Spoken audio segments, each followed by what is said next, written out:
नगरपंचायत आणि नगरपरिषद निवडणुकीमध्ये भाजपचं शतक पाहायला मिळतंय। कारण निवडणुकीआधीच 100 नगरसेवकांची बिनविरोध निवड झालेली आहे।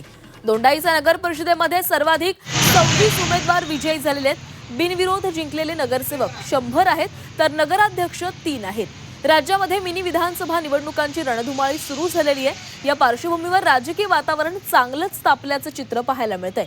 अनेक ठिकाणी काही उमेदवारांची बिनविरोध निवड झालेली आहे, तर काही ठिकाणी जोरदार लढती रंगलेल्या आहेत।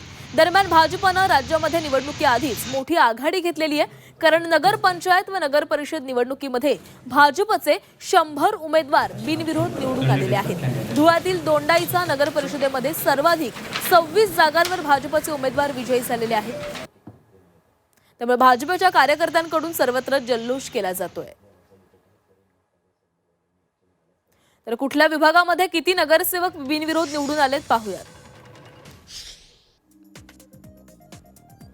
उत्तर महाराष्ट्रामध्ये 49, पश्चिम महाराष्ट्रामध्ये 41, कोकणात 4, मराठवाड्यामध्ये 3 आणि नगराध्यक्ष पदाचे जे उमेदवार आहेत ते जवळपास 4 उमेदवार हे बिनविरोध निवडून आलेत।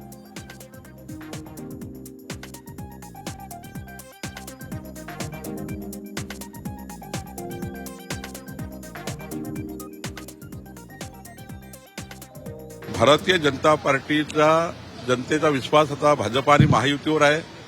देवेंद्र फडणवीसचं सरकार, आमचं सरकार महाराष्ट्रामध्ये या ठिकाणी डेव्हलपमेंटचा विषय घेऊन काम करत आहे। डबल इंजिन सरकारला जनतेची गरज आहे। जनता डबल इंजिन सरकारच्या मागे उभी आहे।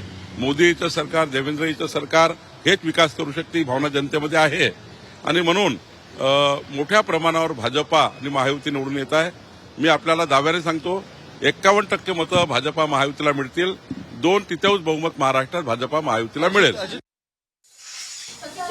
एकीकडे निवडणुका व्हायच्या आधीच 100 नगरसेवक आमचे निवडून आले असं भाजप नाही। बघा, मुळात ही लोकशाहीच नाहीये।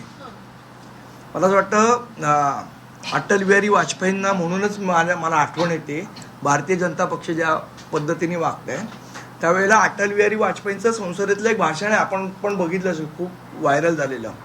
ते म्हणाले की कोई पक्ष को तोड़कर अगर मुझे सत्ता मिलती है तो उस सत्ता को मैं चिमटे से भी पकड़ना पसंद नहीं करूंगा।